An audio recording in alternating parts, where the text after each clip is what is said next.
রব্বে করিম বলেন ওয়াদ্দুহা ওয়াল লাইলি যা সাজা, আমি সেই দ্বিপ্রহরের শপথ করছি এবং সেই অন্ধকার আচ্ছন্ন মিশে যাওয়া গভীর রাতের শপথ করছি। আমি এই আয়াতে কারিমার 4টা অংশ ভাগ করেছি যাতে বুঝার জন্য সুবিধা হয়। আল্লাহ কবুল করুক, আমিন বলেন। দেখুন, আপনি আল্লাহকে রাজি করবেন এটা কঠিন কিছু নয়। আমার রব্বে করিম বলছেন কুল ইন কুনতুম তুহিব্বুনাল্লাহ ফাত্তাবিউনি ইউহিব্বুকুমুল্লাহ, ওগো হাবিব বলে দিন যদি আমি আল্লাহকে বান্দা ভালোবাসতে চাই, আমরা কি চাই? কিসের নেশায়? আপনি কি মনে করছেন কি নবী রাসূল ভিন গ্রহ থেকে আসছে এই দুনিয়াতে? সৈয়দনা আব্দুল কাদের জিলানী, বায়েজিদ বুস্তামি, জুনায়েদ বাগদাদি এনারা কি মঙ্গল গ্রহ থেকে আসছে? এই দুনিয়ার মানুষ তেনারা যদি আল্লাহকে রাজি করতে পারে, আপনার প্রবলেম কি? কোন জিনিস আপনাকে আল্লাহ থেকে রাসূল থেকে দূরে রাখছে সে জিনিসকে তালাক দিয়ে দেন। দুই কাঁধের ফেরেশতা দেখি না, আল্লাহ রাসূল দেখতে বসছে। আফসোস, এখনো পর্যন্ত হাজার মানুষ শুনছে ফেস ভ্যালুর কারণে ইন্নাল ইনসানা লাফি খুসর, যায় দিন ভালো আসে দিন খারাপ বান্দা। ওয়ালাস, আমি সময়ের কসম করে বলছি, আমি সময়ে আসরের সময় যেই সময়টা আল্লাহ কিয়ামত সংগঠিত করবেন, শুক্রবারে হাদিসে এসেছে আসর এমন একটা সময় না দিন না রাত, সেই সময়টা হলো না দিন না রাত, ওই মাঝামাঝি সময় আল্লাহ কিয়ামত সংগঠিত করবেন। ওই সময়টাকে রব্বে করিম ইন্ডিকেট করে বলছে, ওই সময়ের কসম খেয়ে বলছি তোমরা খসরে আছো, যায় দিন ভালো আসে দিন খারাপ। যত রকমের টেকনোলজি উন্নতি দেখছো, রিমোটের বাটনের মধ্যে তোমার চ্যানেল চেঞ্জ হয়, এসি চালাচ্ছো তুমি, তোমার অ্যাক্সিলারেটর টিপ দিয়ে তুমি মার্সিডিজ গাড়ি থেকে শুরু করে বিএমডব্লিউ, অডি কত রকম গাড়ি বানিয়ে ফেলছো। We have a chopper, we have a capture, তোমার কাছে এখন প্লেন আছে, চপার আছে, হেলিকপ্টার আছে। ভাবছো উন্নতি জোয়ার ভাসছো, দেশ থেকে দেশান্তর নয়, এখন পৃথিবী থেকে রকেট দিয়ে মঙ্গল গ্রহ যাচ্ছ। ভাবছো কি তুমি উন্নতি জোয়ার ভাবছো? আল্লাহ বলতেছেন না না বান্দা, তোমরা খসরে আছো। ইন্নাল ইনসানা লাফি খুসর, বান্দারা খসরে আছে, যায় দিন ভালো আসে দিন খারাপ। পিছনে তোমাদের মৃত্যু আর সামনে কিয়ামত অপেক্ষা করছে, ঠিক না? This the truth. ঘুম ভাঙাতে আসছি আপনাদের। আল হাক্কু মুররুন, হক কথা তিতা।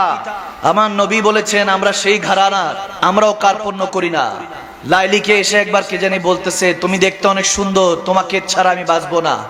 লাইলি বলে আমার থেকে আরো সুন্দর তোমার পিছনে দাঁড়িয়ে আছে। সে পিছনে তাকাইছে, দেখে কেউ নাই। ওই ব্যক্তি যখন লাইলির দিকে আবার তাকালো, লাইলি একটা চটকানা দিল, থাপ্পড় দিল, বলল বলেছো ভালোবাসা আমার কথা, আবার সেদিকে দেখো কেন? ঠিক না? যখন আল্লাহ আল্লাহ রাসূলের দিকে খেয়াল এদিকে, আর অন্যদিকে কি হচ্ছে? আগুন পড়ুক, বোমা পড়ে ব্লাস্ট হয়ে যাক, আর কোনো দেখা চোখার সময় নাই।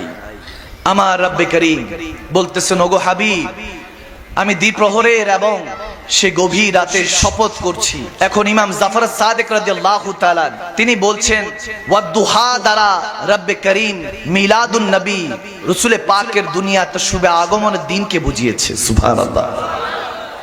ওয়াল লাইল, আর রাতকে দ্বারা শবে মেরাজ, নবী যে মেহমান হয়ে লা মাকানে কাবার মালিকের সাথে দেখা করার জন্য গিয়েছেন, সেই মেরাজুন নবীর রাতকে বোঝানো হয়েছে। সুবহানাল্লাহ।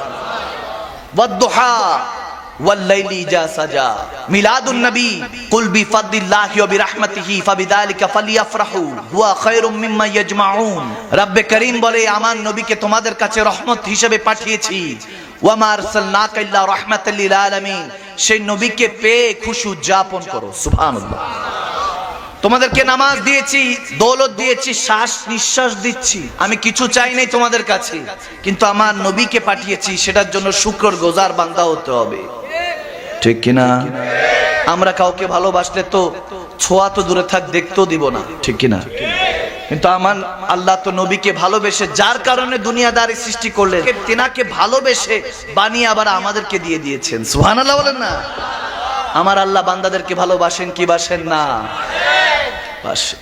আল্লাহ আল্লাহ রাসূলকে পাওয়ার রাস্তা খুব সহজ, আপনাকে তাৎপর্যগুলি বুঝতে হবে।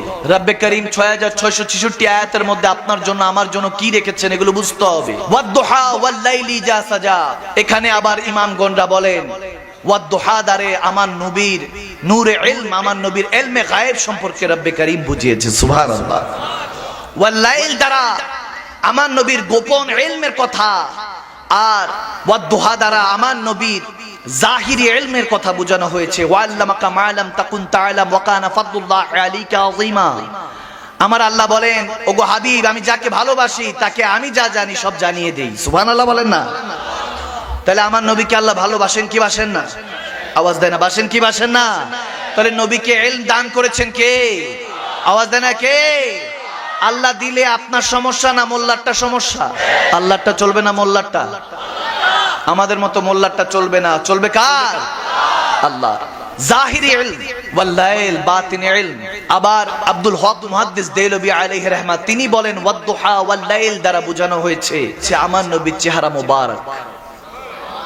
সুবহানাল্লাহ বলবেন না?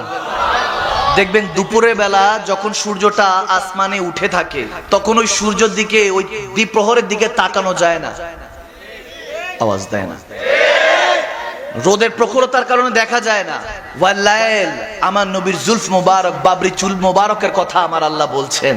জুলফ মুবারকের আরেক রওয়ায়েতে এসেছে, ওয়াদ-দুহা দ্বারা আমার আল্লাহ বুঝিয়েছেন যে আমার নবীর শাফাআত। সুবহানাল্লাহ। গুনাহগার বান্দার জন্য শাফাআত। ওয়াল লাইল দ্বারা বোঝানো হয়েছে গুনাহগার বান্দার গুনাহকে আল্লাহর নবী লুকিয়ে রাখেন রাতের বেলা। সুবহানাল্লাহ বলেন। চেহারায় আকদাস যখন কথা হচ্ছে, আমার নবীর চেহারা মুবারক, কোরআন বিল হাদিস তাফসীর করলে একটু বুঝে আসবে। ইমাম জুরকানি আলাইহি রাহমা, আমার ইমাম বর্ণনা করছেন চমৎকার একটা হাদিস। আজকে শোনার পর দেখবেন দিলটা বাগে মদিনা হয়ে গেছে। আল্লাহ কবুল করুক, আমিন বলেন। আমার নবী মসজিদে নববী একদিন হঠাৎ করে ফজরের পর হাঁটা দিলেন। হাঁটতে হাঁটতে হাঁটতে হাঁটতে দেখতেছেন বাজার লেগেছে মদিনা শহরে। ওই বাজারটার মধ্যে কিছু লোক বিভিন্ন বস্ত্র, বিভিন্ন উট, কিছু বকরি, বিভিন্ন জিনিস দামেস্ক থেকে এসেছে, কাফেলা এসে বাজার লাগিয়েছে, তাবুক টাঙিয়েছে, বিক্রি করবে। নবীজি হাঁটছেন হাঁটছেন, হঠাৎ করে একটা উটের দিকে নজর পড়ল। সুবহানাল্লাহ। একটা লাল উট, সুরখ উট। যারা মক্কা মদিনায় গিয়েছেন, হজ করার সুযোগ হয়েছে, তেনারা জানে লাল উটের দামটা সৌদি আরবে অর্থাৎ মক্কা মদিনার মধ্যে লাল উটের দামটা বেশি। তো সুরখ উট, একটা লাল উটের দিকে আমার নবীর নজরটা পড়লো। মাঝে মাঝে চিন্তা হয়, ওই উটটা যদি আমি হতে পারতাম তাহলে তো নবীর দিদারটা নসিব হতো। আমার নবী আমার দিকে তাকাতেন, আমার নবী আমার দিকে তাকিয়ে আমাকে পছন্দ করতেন। সুবহানাল্লাহ বলেন না? তাসাউর করবেন, খেয়াল করবেন। খেয়ালে খেয়ালে মদিনা চলে যাই, ইনশাআল্লাহ পৌঁছে যাব মদিনায়। ঠিক না? ওই দেখো দেখা যায় আরবের জেদ্দা, সামনে মক্কা যাব মদিনা, সরকার কা মদিনা, সরকার কা মদিনা, সরকার কা মদিনা, সরকার কা মদিনা। সুবহানাল্লাহ বলবেন না? প্যার নবীর উটটা দেখে দেখে তাকিয়ে আছেন, সামনে গেলেন, উটের মালিককে প্রশ্ন করলেন, বিক্রি করবেন? উটটা আমার খুব ভালো লেগেছে। তখন ওই উটের মালিক বলতেছে, হ্যাঁ করব। আমার দয়াল নবী বলতেছে, আমি তো ফজর নামাজ পড়ে বের হয়েছি, পকেটে টাকা পয়সা নিয়ে বের হইনি, আমি নিয়ে যাচ্ছি, আমি টাকা পয়সা একটু পরে পাঠিয়ে দিব। তো ব্যবসায়ী বলতেছেন, ঠিক আছে, কোনো সমস্যা নেই, আপনি নিয়ে যান। সুবহানাল্লাহ। দামেস্ক থেকে এসেছে, না তা না পাতা, আমার নবীকে চিনেও না। যখন নবীজি উট নিয়ে চলে যাচ্ছে, সে তাকিয়ে আছে আমার নবীর দিকে। উট নিয়ে নবীজি, দয়াল নবী হেঁটে হেঁটে চলে যাচ্ছেন। একবার চিন্তা করেন না, কি সুন্দর লাগছে দৃশ্যটা দেখতে। সুবহানাল্লাহ। চলে যাচ্ছেন চলে যাচ্ছেন, চোখের আড়াল হওয়ার সাথে সাথে আরেক ব্যবসায়ী দৌড়ে আসলো। কি ব্যাপার ভাই, কে আসলো? এসে তোমার থেকে উটটা নিয়ে গেল, চিনো? অ্যাড্রেস, ঠিকানা? বলে না, চিনি তো আমি না। বলে দিয়ে দিয়েছো? বলে তুমি এটার কথা বলতেছো, উনি যখন আমার দিকে তাকাচ্ছিল আমি তো ওনার চোখের দিকে দেখে আমি চোখের মধ্যে ডুবে ওই সমুদ্রে হারিয়ে গিয়েছি। যখন আমি তেনার চোখের দিকে তাকাচ্ছিলাম তখন তো আমার হুঁশ ঠিক ছিল না। আরেকজন বলতেছে, আরে আপনি চোখের কথা বলছেন, আমি তেনার তাবাসসুম মুচকি হাসির দিকে তাকাচ্ছিলাম। এমন ভাবে হেসে হেসে মুচকি হাসি দিয়ে কথা বলছিলেন যে আমি ওই হাসির মধ্যে গুমসুম আলোদার মধ্যে হয়ে গিয়েছি। মনে হচ্ছে কোথাও না কোথাও হাওয়া বয়ে যাচ্ছে, প্রশান্তির আলো বয়ে যাচ্ছে। আরেকজন সে বলতেছে, তুমি তাবাসসুম মুচকি হাসির কথা বলছো, আমি তো ওনার দাঁতের দিকে তাকাচ্ছিলাম, দাঁতের দিকে তাকাচ্ছিলাম। দাঁতটা এমন ভাবে চমকাচ্ছিল, মনে হয় ওনার রিফ্লেকশনটা আমি আমি যে সামনে পাহাড় আছে, পাহাড়ের মধ্যে গিয়ে ওই দাঁতের আলোটা ঝলমল করছিল, দাঁতের আলোটা ঝলমল করছিল, আমি দাঁতের মধ্যে হারিয়ে গিয়েছি। আরেকজন এসে বলতেছে তুমি দাঁতের মধ্যে হারিয়ে গিয়েছো, আমি তো ওনার বাবরি চুলে হারিয়ে গিয়েছি, বাবরি চুলে হারিয়ে গিয়েছি। যখন উনি কথা বলছিলেন তখন ওনার বাবরি চুলটা যেভাবে উঠছিল আমার কাছে মনে হচ্ছিল ওই বাবরি চুলের সাথে যদি আমিও একটু উঠতে পারতাম, আমি যদি মৌমাছি হতে পারতাম। এক একজন এরকম বলতেছে। এখন হঠাৎ করে একজন এসে বলতেছে সুম্মা মাআযাল্লাহ নাউযুবিল্লাহ, বলে উটটা মনে হয় ডাকাতি হয়ে গিয়েছে, চুরি হয়ে গিয়েছে। আপনি অ্যাড্রেস জানেন না, পাতা জানেন না, ঠিকানা জানেন না, কে এসে আসলো, এসে নিয়ে গেল, আপনার তো এখন কিভাবে কি হবে, ডাকাতি হয়ে গেল। কথা যখন এরকম হচ্ছিল নাউযুবিল্লাহ, তখন খেমার মধ্যে ওই তাবুকের মধ্যে ওই যে কাফেলা ছিল, কাফেলার যে সর্দার তার স্ত্রী দৌড়ায় ভিতর থেকে বের হয়ে আসলো, এসে বলতেছে লা তানামু, তেনাকে কোনো অভিযোগ দিও না, দরকার পড়লে আমি রাকাম আদায় করব, কিমত কি, এটা টাকা কি, আমি আদায় করব। তারা বলতেছে যাক শুকরিয়া, আল্লাহর দরবারে শুকরিয়া, প্রভুর দরবারে শুকরিয়া যে একজন তো পেলাম, অন্তত তেনাকে চিনে। তখন ওই খাতুন, ওই মহিলা বলতেছে চিনি তো আমিও না, চিনি তো আমিও না। তেনার যখন চেহারার দিকে তাকাচ্ছি, বলে কি বলেন আপনিও চেনেন না? বলে না আমি চিনি না, কিন্তু জেনার চেহারা এত নুরানি, আপনারা এক একটা চেহারার বর্ণনা দিচ্ছেন, আর আমি চেহারা মোবারক দেখে চিন্তা করছি যার চেহারা এত নুরানি তিনি মিথ্যুক হতে পারে না, তিনি ধোঁকাবাজ হতে পারে না, তিনি কখনো গুনাহগার হতে পারে না, দরকার পড়লে আমি কিমত আদায় করব। যখন এরকমই কথা হচ্ছিল হঠাৎ করে আমার নবীর গোলামরা চলে আসলেন, সাহাবায়ে রাসূলরা চলে আসলেন, এসে বলতেছে এই দামেশবাসী, এই তোমরা এসেছো কুফাবাসীরা, দামেশবাসীরা কারা, আমার পেয়ারা আকার কাছে উট বিক্রি করেছো, আমরা কিছু খেজুর নিয়ে এসেছি, রাকাম নিয়ে এসেছি, আদায় করব। বলতেছে খেজুর আর রাকাম চিনি না, আপনি কি সোনেওয়ালা কি চিনেন? তিনি ওই নুরানি চেহারাওয়ালা ওই খুবসুরত মানুষটাকে কি আপনি চিনেন? তখন সবাই বলতেছে হ্যাঁ, তোমাদেরকে মোবারক, তিনি আর কেউ নয়, তিনি আমার প্যারা আল্লাহর হাবিব, তিনি হলেন আকায়ে দো জাহানে বাদশা নবী, কামলিওয়ালা নবী, শাফিউল মুজতাবিন নবী, রাহমাতুল লিল আলামিন নবী, ওয়াস শামসু ওয়াদ দুহা, যিনাকে আল্লাহ ডেকেছেন, আলম নাশা বলে যাকে আল্লাহ সম্বোধন করেছেন, ইয়াসিন বলে, ইয়া সাইয়্যিদ বলে যাকে সম্বোধন করেছেন, রব্বে কারীম সুবহানাল্লাযী আসরা বিআবদিহি লাইলাম মিন, আল্লাহ যারাকে দাওয়াত দিয়ে লা মাকানে ওয়াদনা কাবা কাউসানি নিয়ে গিয়েছেন, সে আকায়ে তাজদারে মদিনা, সরকার দো আলমের আমরা গোলাম হই, আমরা তেনার কাছ থেকে এসেছি, উট তোমরা যে বিক্রি করছো রাকাম আদায় করতে এসেছি। তেনার বলতেছে এখন কিমত রাখেন, আমাদের মা বাপ তেনার কদমে কোরবান করতে চাই, আমরা তো সব কদমে কোরবান করতে চাই, তেনার কাছে নিয়ে যান, তেনাকে একটাবার দেখতে চাই, প্রাণটা ভরে দেখতে চাই। কথা বলার সুযোগ হয় নাই। সবাই যখন কাফেলা আমার কামলিওয়ালা নবীর কাছে গেলেন, নবীজির হাতে হাত রেখে ইন্নাল্লাযীনা ইউবাইউনাকা ইন্নামা ইউবাইউনাল্লাহ, নবীজির হাতে হাত রেখে আল্লাহর কাছে বায়াত হলেন, নবীজির কাছে বায়াত হলেন, ইসলাম কবুল করলেন। যখন চোখের পানি ছেড়ে ইসলাম কবুল করে যখন মদিনা দিয়ে নবীর কাছ থেকে বিদায় নিয়ে যখন আবার বাজারের দিকে যাচ্ছিলেন, তখন সব সাহাবারা তেনাদের গায়ের উপরে ফুল ছিটাচ্ছে, হয়তোবা তেনারা আনন্দে বলতেছিল ये नाज ये अंदाज हमारे नहीं होते, अगर झोली में टुकड़े मुस्तफा तुम्हारे नहीं होते, मिलती हुजूर नाम के दर से भी इस मंगतों के यहाँ गुजारे नहीं होते। হয়তোবা সে আশিকরা, সেই সাহাবা হওয়া আশিকরা বলতেছিলেন নবী না হয়ে এই দুনিয়ায় না হয়েছি ফেরেশতা খোদা, হয়েছি গো নবী উম্মত আপনার, তারপরে শুকর হাজার বার সুবহানাল্লাহ।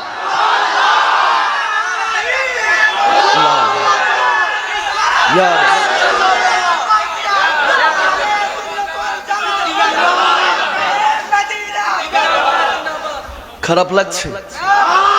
সে প্যারা নবীকে একবার ডাক দিয়ে বলুন না ইয়া রাসূলুল্লাহ। খোদার কসম আমার নবী হায়াতুন নবী, জিন্দা নবী, ঠিক না? আমরা কোন মুর্দা নবীর অনুসরণ নয়, আমরা জিন্দা নবীর উম্মত, ঠিক না? जो मुर्दा का है वही मुर्दा है वल्लाह, जहन्नम में उसका नाम कुंदा है वल्लाह। मेरे आला हजरत ने फरमाया तू जिंदा है वल्लाह, तू जिंदा है वल्लाह, मेरे चश्मे आलम से चुप जाने वाले या रसूल अल्लाह या हबीब अल्लाह, अपनी जिंदा अपने আমাদের চোখের আড়াল কিন্তু মনের আড়াল। আল্লাহু আকবার।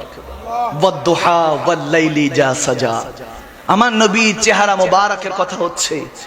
আরেকটা হাদিস মনে পড়ে গেল, হযরতে মায়মুনা বিনতে সওদা রাদিয়াল্লাহু তাআলা আনহা, আমার নবীর এক সাহাবীর মেয়ে নবীজির কাছে যখন দেখা করতে গিয়েছেন, বুখারী শরীফের হাদিস, নবীজির সাথে একটা মাসলা মাসাইল জিজ্ঞেস করতে যখন কাছাকাছি গিয়েছেন, মায়মুনা ওই বোনটা বলতেছেন আমি আমার নবীর দিকে তাকাবো, আমার ওই শক্তি, ওই সামর্থ্য, ওই সাহস হচ্ছিল না। আমি আমার নজরটা ঝুঁকিয়ে যখন আমার নবীর কদম মোবারক আঙ্গুলগুলি দেখছিলাম, দেখতে দেখতে আমি আঙ্গুলগুলির এমন প্রেমে পড়েছি, মৃত্যুর আগ পর্যন্ত ওই আঙ্গুল কখনো ভুলতে পারি নাই। সুবহানাল্লাহ। আরে যার আঙ্গুল মোবারক, যার কদম মোবারক এত সুন্দর, তেনার চেহারা মোবারক জানি কত সুন্দর। যখন যাকে ভালোবাসেন, কেউ যদি অন্য কেউ ভালোবাসে, তার সামনে গিয়ে আপনি আপনার ভালোবাসার মানুষের তারিফ করতে থাকবেন, যাতে তার একটু খোঁচা লাগে, ঠিক না? তখন আমার আশিকে রাসূল এরকম বলতে থাকে, আশিকে রাসূল হাসান বিন সাবিত রাদিয়াল্লাহু তাআলা, আমার নবীর প্যারা সাহাবা, শায়ের, শায়রি করতেন, পোয়েট্রি করতেন, কবিতা লিখতেন, কালাম লিখতেন। নবীজি যখন বসে আছে, আবু জাহেলকে শুনিয়ে শুনিয়ে বলতেছে, ইয়া রাসূলুল্লাহ, আপনার মতো এত সুন্দর চেহারা আমি হাসান বিন সাবিতের দুই চোখ কখনো দেখে নাই। ইয়া হাবিবাল্লাহ, আপনার মতো নুরানি শাকলওয়ালা দুনিয়াতে কোনো মা এরকম শিশু হয়তো বা দুনিয়াতে জন্ম দেয় নাই।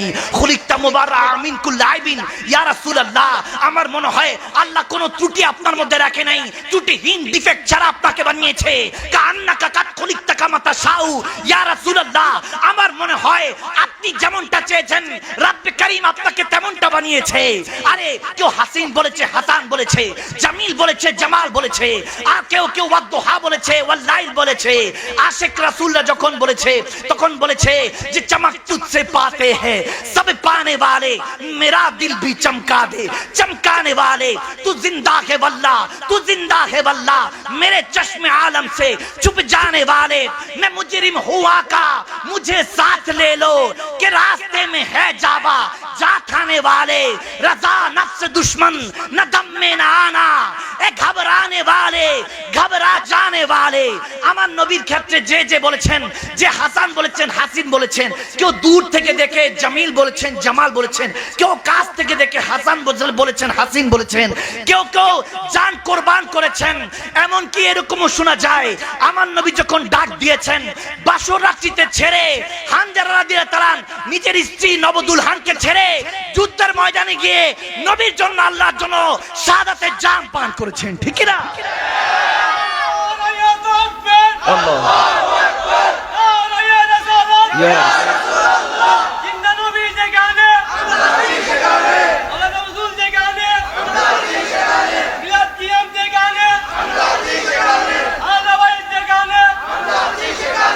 প্রেম ধ্যানে মগ্ন হয়ে আর সারাক্ষণ গাই শুধু তাহার গুণগান, ঠিক না? সারা জীবন গেলেও জানি ফুরাবে না তাহার শানমান, গে যাব আমি নাতে রাসূল যতদিন থাকবে এই দেহে প্রাণে, নবীর নবীর নবীর দুরুদ সালাম, নবীর সবাই আল্লাহুম্মা সাল্লি আলা সাইয়্যিদিনা মুহাম্মাদিন, জোরে আল্লাহুম্মা দিন বড় সাউন্ড বড়, দিন নবীর দুরুদ সালাম, নবীর দুরুদ সালাম, নবীর দুরুদ সালাম। কষ্ট হচ্ছে। যত মনের মধ্যে মহাব্বত ঢুকাবেন তত দুনিয়াটা, দিলের দুনিয়াটা সাফ হতে থাকবে। কষ্টটা বেশিরভাগ সময় আপন মানুষরাই দেয়, এটাই সত্য। আপনার ক্ষতিটাও আপন মানুষরাই করবে। যার কাছে জীবনের সমস্ত ঘটনা বলেছেন, কথা বলেছেন, যে আপনার রাজ মারেফত জানে, সেই আপনার ক্ষতিটা আগে করবে। এজন্য শত্রুরা যতই শত্রুতা করুক, আমি বলি আই ডোন্ট কেয়ার, ওগুলো শোনার সময় নেই। কারণ আশিকে রাসূল, আল্লাহ রাসূলের প্রেমেই তো ব্যস্ত। মুমিন কখনো হতাশ হয়? আওয়াজ দেন, হতাশ হয় না। তুমি ভালোবাসো কিংবা ঘৃণা করো, তোমার মনে তো আমিই থাকি। আওয়াজ দেয় না। তুমি ভালোবাসো কিংবা ঘৃণা করো, তোমার মনে তো আমিই থাকি। তোমার মনে আমার রাজত্ব, পারলে আমাকে ভুলে দেখাও, ঠিক না? রব্বে করিম বলেন, যখন তুমি দুনিয়াতে কামিয়াবি হাসিল করবে তখন বুঝতে পারবে আমার কাছ থেকে তুমি দূরে সরে যাচ্ছ। যখন দুনিয়া তোমাকে কষ্ট দেওয়া শুরু করবে বুঝতে পারবে আমি তোমাকে ভালোবাসা শুরু করে দিয়েছি। সুবহানাল্লাহ বলবেন না? আমার মালিক কিভাবে ভালোবাসা বান্দার সাথে ক্রিয়েট করে। হিজরতের রাত ছিল, ইমতিহান সব সময় থাকে। আমার নবী যখন মক্কা থেকে মদিনায় হিজরত করছেন, ইমাম জুরকানি বলছেন নবী যখন হিজরত করে মক্কা থেকে মদিনায় যাচ্ছেন সিদ্দিক আকবর আবু বকর সিদ্দিককে সাথে নিয়ে, তো মদিনার কাছাকাছি আসার পর নবীজির অনেক ক্ষুধা লাগলো, সন্ধ্যা প্রায় হয়ে আসতেছে, আসরের সময়। একটা ঘর দেখলেন আমার পেয়ারা নবী, কাছাকাছি গেলেন, ডাক দিলেন, কেউ কি আছেন? ভিতর থেকে আওয়াজ আসলো, এক খাতুন, একজন মা। বললেন যে আছি, কি প্রয়োজন, কি চাই? যখন আমার নবীজি একটু কাছাকাছি গেলেন, ওই মহিলা তাকিয়ে আছে আমার নবীজির চেহারা মুবারকের দিকে। ইহুদি ছিল, গুনাহগার ছিল, বেদিন ছিল, কিন্তু নবীজির দিকে তাকিয়ে আছে। নবীজি বলতেছে খাওয়ার কিছু হবে, আমরা দুজন মুসাফির। আরবের মধ্যে একটা কালচার আছে খুব মেহমানদারি, যেমন চট্টগ্রামে ওই কালচারটা আছে। মেহমানদারি করতে অনেক বেশি প্রাণবন্ত চট্টগ্রামের মানুষরা, ঠিক না? তেমনি ভাবে আরবের মানুষ আমার মদিনাওয়ালা সুন্নত, মদিনার দেশের মানুষের মতো, ঠিক না? আমার নবী মেহমানদারি করতে পছন্দ করতেন। তো যখন আরব মহিলা তো বলতেছে মেহমানদারি করতে পারলে অনেক খুশি হতাম, কিন্তু ঘরে কিছু নাই, বকরি কিছু ছিল, আমার স্বামী চড়াতে নিয়ে গিয়েছে বকরিগুলি, এখন ঘরের মধ্যে এমন তেমন একটা খাবার দাবার নিয়ে আপনাকে যে খেদমত করব। আমার নবীজি দেখলেন একটা পাশে ওই ঘরের কাছে কোণার মধ্যে বারান্দা একটা কামজোর একদম একটা বকরি বাঁধা। তখন নবীজি বললেন ওই বকরিটা আছে তো, ওখান থেকে আমি একটু দুধ নিয়ে নেই। তখন ওই মহিলা বলতেছে এটা পাটা একটু ভাঙা, এজন্য এটাকে রেখে গিয়েছেন, এখন কোনোভাবে আর সম্ভব না। নবীজি বলেন আমি চেষ্টা করে দেখি যদি আপনার আপত্তি না থাকে। নবীজি গেলেন আবু বকর সিদ্দিককে কাছে নিয়ে বললেন যে আবু বকর তুমি দুধ নিতে থাকো, আমি পশুটার গায়ের মধ্যে, বকরিটার মধ্যে হাত রাখছি। আমার নবী যখন দাস্ত মোবারক ওই পশুর উপরে পড়লো, হাদিসে এসেছে পাটা সাথে সাথে সোজা করে দাঁড়ালো, দাঁড়িয়ে সে প্রশস্ত করে দিল যাতে দুধটা নিতে সুবিধা হয়। হাদিসে এরকম এসেছে ওই ঘরে যতগুলি পাত্র ছিল সমস্ত পাত্রের মধ্যে দুধ টইটুম্বর হয়ে গিয়েছে। সুবহানাল্লাহ। সব যখন টইটুম্বর হয়ে গিয়েছে, ওই খাতুন তো এরকম নাজারা জীবনে দেখেনি, এরকম মুজিজা তার কাছে তো জাদু মনে হয়েছে। যেটা কি হলো, তার নাম এসেছে উম্মে মুহাব্বত, উম্মে মুহাব্বতের মা। তো তেনার সন্তানও ছিল, ছোট্ট সন্তান ছেলে, সেও দেখছে, মুহাব্বতও দেখছে, মুহাব্বতের মাও দেখছে। সুবহানাল্লাহ। এরপরে যখন আমার নবী দুধটা নিলেন, কিছুটা পান করে এরপরে বললেন যে ঠিক আছে আমি রেখে চলে যাচ্ছি। নবীজি চলে যাচ্ছেন, কিন্তু ওই মা এবং মায়ের ছেলে দুইজনই নবীজির দিকে তাকিয়ে আছে, দেখতেছে চলে যাচ্ছে, চলে গেছে। অনেক দূর চলে যাওয়ার পর মা ছেলে বসে বসে গল্প করতেছে, কত নুরানি মানুষটা ছিলেন, কত নুরানি ছিলেন। এরপরে ওই মুহাব্বতের বাবা আসলো, আবু মুহাব্বত যখন আসলো, তেনাকে যখন ভিতরে প্রবেশ করলেন, বকরি টকরি বাঁধলেন, বাঁধার পর যখন ভিতর প্রবেশ করলেন, বলতেছে কি ব্যাপার, একটা খুশবু পাইতেছি, এই খুশবু জীবনও পাইনি, একটা সুগন্ধি পাচ্ছি, এই সুগন্ধি আমি জীবনও শুনি নাই, জীবনও আমার এই স্মেল আমি কোথাও পাইনি, এরকম সুগন্ধি কোথা থেকে আসছে।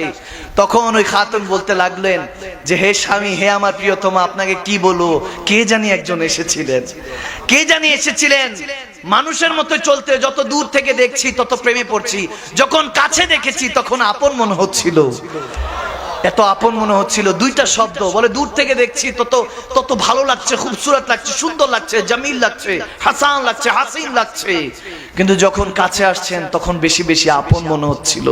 মনে হচ্ছে এই আপন মানুষটার জন্য ওয়েট করছি এতদিন। বলে কি বলো, ওই মানুষটার সাথে আমার একটু দেখা করা দিবা না, আমি তো ছিলামই, আমাকে ডাক দিতা। বলতে উনি এমন কাজে, ওনাকে দেখতে দেখতে আমাদের সময় পার হয়ে গিয়েছে। যখন এরকম বলতেছে, কি চেহারার কথা বলবো, কি চোখ মোবারকের কথা বলবো, এরকম বলতে বলতে ছোট্ট বাচ্চাটা বলে উঠলো যে মা একটু ওই বকরির কথা বলবা না, বকরির সাথে কি করেছে? তখন বলে হ্যাঁ হ্যাঁ। তখন ছেলেটাও বলতে শুরু করলো, মাটাও বলতে শুরু করলো যে বাবা জানো বকরিটা না এরকম অসুস্থ ছিল, হাতটা দিল, বকরিটা ভালো হয়ে গেল, দেখো এই যে পুরো ঘরের মধ্যে দুধ পড়ে আছে, দুধের টইটুম্বর হয়ে আছে, প্রত্যেকটা পাত্রের মধ্যে দুধ। তখন বলতেছে কি বলো, ওই মানুষটার সাথে আমাদের একটু দেখা হওয়ার সুযোগ হলো না, আমার একটু দেখা হওয়ার সুযোগ হলো না। যখন এরকম বলছে, উম্মে মুহাব্বত বলছে ওনার নামই তো জানা হয় নাই। তখন একটা অবস্থায় তারা নিজেরা মিলে নাম দিতে লাগলেন, হাদিসে এসেছে মোবারক। বলে আমাদের ঘরে একজন মোবারক এসেছিলেন। কি এসেছেন? মোবারক এসেছেন। বলে মোবারক এসেছিলেন। মোবারক যখন নাম দিলেন, এখন প্রত্যেক দিন ওই স্বামী এসেই জিজ্ঞেস করে, আচ্ছা মোবারকের জুলফ কেমন ছিল, বাবরি চুলটা কেমন ছিল, আচ্ছা মোবারকের চোখ মোবারকটা কেমন ছিল, চোখটার দিক কিভাবে তাকাতেন, আচ্ছা মোবারক কি মুচকি হেসে কথা বলতেন নাকি গম্ভীরভাবে কথা বলতেন। এরকম প্রত্যেক দিন আলোচনা চলছে। এখন প্রত্যেক দিন বলে যদি আবার আসে আমাকে ডাইকো। ওই স্বামীটা যখন বলছে তার স্ত্রীকে, আবার যদি আসে আমাকে একটু তলব করো, আমাকে খবর দিও। এখন দেখতে দেখতে অনেক দিন পার হয়ে গেল, আসছে না। ওই দিন ওই মাটা উম্মে মোহাব্বত তার ছেলেকে নিয়ে যখন বাজারে গেল মদিনার, যখন মদিনার মধ্যে বাজার সদাই করছে, হঠাৎ করে দেখে আবু বকর সিদ্দিক আকবর রাদিয়াল্লাহু তাআলা দাঁড়িয়ে কিছু একটা কিনছে। তখন ছেলেটা তার মার আঁচল টান দিয়ে বলে, মা ওই যে ওই দিন মোবারক এসেছিল না, তেনার সাথে যে সঙ্গী ছিল ওনাকে দেখা যাচ্ছে, মনে হয় ওনাকে দেখা যাচ্ছে। দৌড়ায় তারা আসলো, এসে বলতেছে, হে আজনবী, আপনি কি মনে আছে ওই দিন ওই যে বকরির উপর একজন হাত ফিরেছিলেন, দুধের ব্যবস্থা হয়েছে? হযরত আবু বকর সিদ্দিক মুচকি হাসি দিয়ে বলে, হ্যাঁ আমি আপনাকে চিনতে পেরেছি, আপনাদেরকে চিনতে পেরেছি।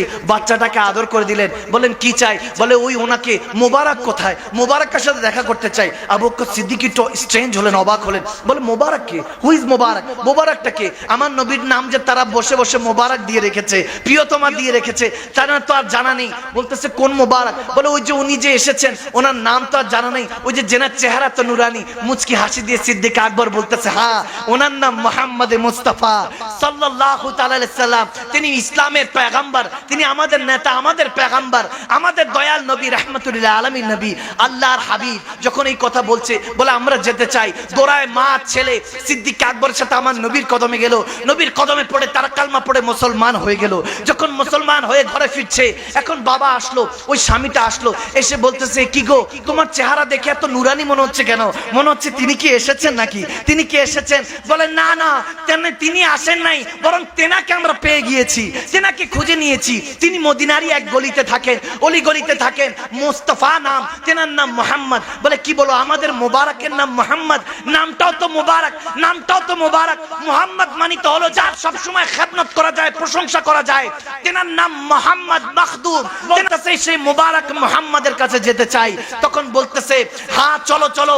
ওই স্বামী তার স্ত্রীকে নিয়ে আবার গেলেন, গিয়ে আমার নবীর কাছে গিয়ে অঝরে চোখের পানি ছেড়ে দিলেন।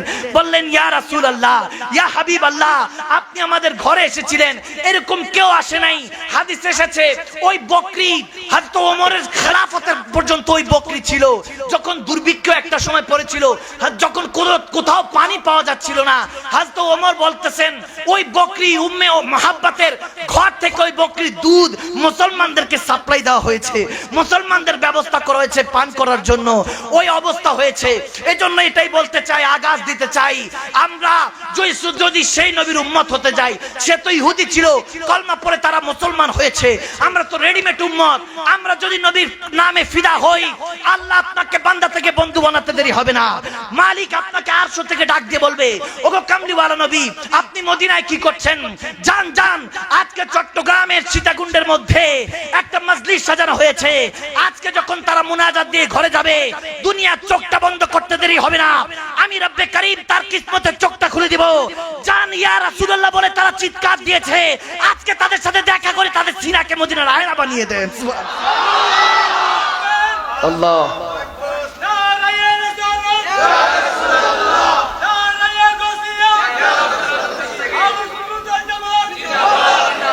প্যারা নবীকে মন থেকে ভালোবাসবেন। রব্বে করিম সেই হৃদয়কে ভালোবাসে যে হৃদয়ে আমার নবী থাকে। আমার আল্লাহ ওই হৃদয়ের দিকে তাকিয়ে থাকে। সে জুবান দিয়ে যা বলে তাই হতে থাকে, সে চোখ দিয়ে যা দেখে তাই দেখতে থাকে। দেখেন বাবা আদমের জামানা থেকে এই পর্যন্ত হাজার হাজার কোটি কোটি বছর কেটে গিয়েছে। অনেকে মনে করে ইসলাম ধর্মটা 1450 বছর পূর্বে থেকে, না, 2000-5000 বছর পুরনো অনেক ধর্ম আছে। লাকুম দিনুকুম ওয়ালিয়া দিন, যার যার ধর্ম তার তার, ইসলাম সবার, ঠিক না? তুমি তোমার ধর্ম পালন করো, আমি আমারটা পালন করব, কিন্তু আমার ধর্মকে নিয়ে, কোরআনকে নিয়ে, আল্লাহকে, রসুলকে নিয়ে কোনো কথা চলবে, কোনো বিরোধিতা চলবে। আমার নবীর শানে বেয়াদবি করলে পরিবার পরিজন চিনি না, মা বাবা চিনি না, স্বামী স্ত্রী সন্তান চিনি না, বন্ধু বান্ধব চিনি না, দেশ চিনি না, পৃথিবী চিনি না, কোন দুনিয়ার কোন শখসিয়ত মানুষকে চিনি না। মুসলমান তো এমন মুসলমান, সে একা মুমিন যদি হয়ে যায়, নবী প্রেমিক হয়ে যায়, তার পায়ের নিচের যে নখ আছে, ওই জুতার নখের নিচে 750 কোটি, এই পৃথিবীতে 750 কোটি মানুষ বসবাস করে। ওই 750 কোটি যদি মানুষ আমার আল্লাহ রাসূলের বিরোধিতা করে, কোরআনের ইসলামের বিরোধিতা করে, সুন্নিয়াতের বিরোধিতা করে, বিশেষ করে আমার প্যার নবীর বিরোধিতা করে, ওই 750 কোটির সামনে আমরা একাই দাঁড়িয়ে যেতে রাজি আছি। হাতকে তলোয়ার, জেসনকে ঢাল বানিয়ে যেতে রাজি আছি। 71-এ বাপ দাদারা অস্ত্র জমা দিয়েছে, ট্রেনিং নয়। আমি এই জন্য বলছি, সদা সর্বদা প্রস্তুত থাকতে হবে, নিজের জীবন দিয়ে, পরিবার দিয়ে আল্লাহ এবং প্যারা নবীকে ভালোবাসতে হবে, ঠিক না? কারণ আমরা জানি এই দুনিয়ার আপনজন আজকে আছে, কালকে নাই। দয়ার নবী, মায়ার নবী আপনা সদাই, ঠিক না? এজন্য সর্বদা আমার নবীর প্রেমে ভালোবাসায় ফিদা হতে হবে। আমি যদিও অনেক লম্বা লেকচার দেওয়ার খেয়াল করেছিলাম, কিন্তু আজকে আর বেশি দেরি করব না। আমি ভালো খারাপ মিলিয়ে দুনিয়া, ইমাম সাহেবের দায়িত্ব আপনাকে আল্লাহর কাছে পৌঁছানো। আওয়াজ দেয় না, ঠিক না? চোর মশাই যদি মুসল্লি সেজে আসে, কিংবা গুনাহগার এসে যদি ওলি আল্লাহদের মাজারে গিয়ে রং তামাশা করে, এটা তো তার হিসাব, ঠিক না? ফামা ইয়ামাল মিসকালা যাররাতিন খায়রান ইয়ারা ওয়া মা ইয়ামাল মিসকালা যাররাতিন শাররান ইয়ারা। ভালো মন্দের হিসাবটা নেবেন কে? আওয়াজ দেয় না কে? তো আপনাকে আল্লাহ রাসূল খুঁজতে হবে অন্তরের মধ্যে। আপনি অন্য জায়গায় খুঁজে কোনো লাভ হবে না। নাহনু আকরাবু ইলাইহি মিন হাবলিল ওয়ারিদ। শারাকের রগের চাইতে নিকটে থাকেন কে? আওয়াজ দেয় না কে? আন-নাবিয়্যু আওলা বিল মুমিনিনা মিন আনফুসিহিম। জানের চাইতে নিকটে থাকেন আমার নবী, ঠিক না? এজন্য আল্লাহ রাসূলকে অন্তরে খুঁজতে হবে। কোই তো হ্যায় जो निजाम हस्ती चला रहा है वही खुदा है जो दिन को रात और रात को दिन करता है वही खुदा है। এজন্য আল্লাহ রাসূলকে যখন খুঁজতে থাকবেন, তখন মন থেকে খুঁজবেন, ভিতরে খুঁজবেন। আওয়াজ দেয় না কেন, ঠিক না? অন্তরে খুঁজবেন। ও আমার অন্তর জুড়ে মদিনায় আছে রে, মদিনা মদিনা বলে জিকির করে রে, ঠিক না?